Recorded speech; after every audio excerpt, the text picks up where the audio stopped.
Appearing in 1962, the car immediately caught the attention of amateur athletes and seasoned professional racers. Its impressive power reserve, stunning dynamics, and elegant, rounded shapes of its easily recognizable body consistently evoked admiration and became an object of imitation for many years to come. Numerous small and medium-sized firms in various countries have produced and continue to supply limited series replicas of the famous car to the market. The initial version of what would later become such an attractive two-seater open body was developed under somewhat unusual circumstances. It was not a deliberate imitation, but rather a subtly expressed homage to the bodywork created in 1948 by the Italian atelier touring for Ferrari sports cars.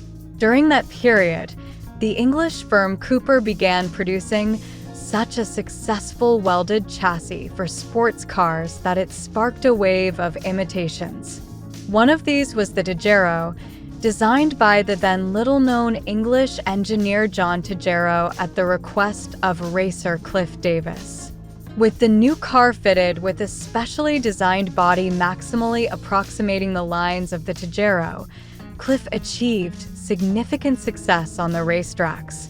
At the same time, the AC Company, which produced cars in small quantities, needed to update its model. Having obtained Tejero's consent, the firm offered a modernized version of his car in 1954, named the AC Ace, which replaced the engine with a six-cylinder power unit of its own design.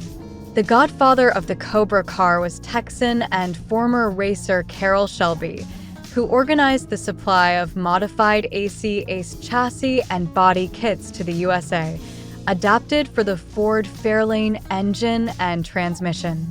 The combination turned out to be successful because the original Tejero project had a fully independent suspension and a significantly rearward shifted engine. Preliminary tests took place in the fall of 1962, and soon after, the first Cobra was shipped to the USA.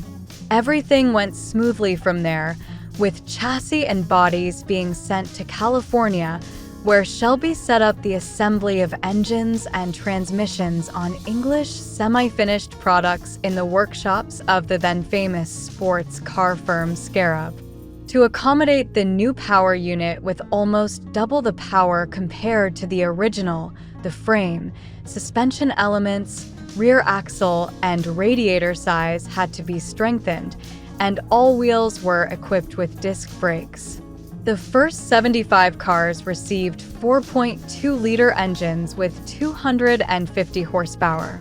In 1965, a variant with a 4.7-liter engine corresponding to 289 cubic inches appeared, hence the model name 289. The new engine developed 270 horsepower in the standard version and reached an impressive 370 horsepower in the maximally tuned form. Later, in 1964, the transverse leaf spring of the rear suspension was replaced by a lever spring scheme, and a year later, the increased power of the 7-liter engine from the Ford Galaxy, developing 425 horsepower, required the use of wide-profile tires. This led to the appearance of noticeably bulging fenders around the wheel arches, giving even more attractiveness to the low-slung, streamlined body. The standard 289 model, known as the AC Cobra in some markets and usually as the Shelby in the USA, was a noisy, demanding, and challenging car to drive, but amply rewarded the driver with impressive dynamic characteristics, with a top speed of 220 kilometers per hour. The 7-liter version, with its less than 5-second acceleration from 0 to 60 miles per hour, remained the most dynamic production sports car on the planet for a long time and was even listed in the Guinness Book of Records. After a somewhat uncertain start, the sports career of the car, developed with the participation of racer and engineer Ken Miles, quickly made it one of the favorites not only in local club races, but also in international competitions. The car, specially prepared for racing in a closed coupe version named the Daytona, finished fourth at Le Mans in 1964 and was close to winning the World Championship in the Gran Turismo category. As a result of the last effort, the aggressive Cobra took the championship title from Ferrari the following year. However, the introduction of new stringent safety requirements in the USA effectively made the Cobra and several other road sports cars illegal, rendering their use on public roads impossible. Deprived of its main market, the AC company was forced to cease production, having released a total of just over 1,000 units across 3 models.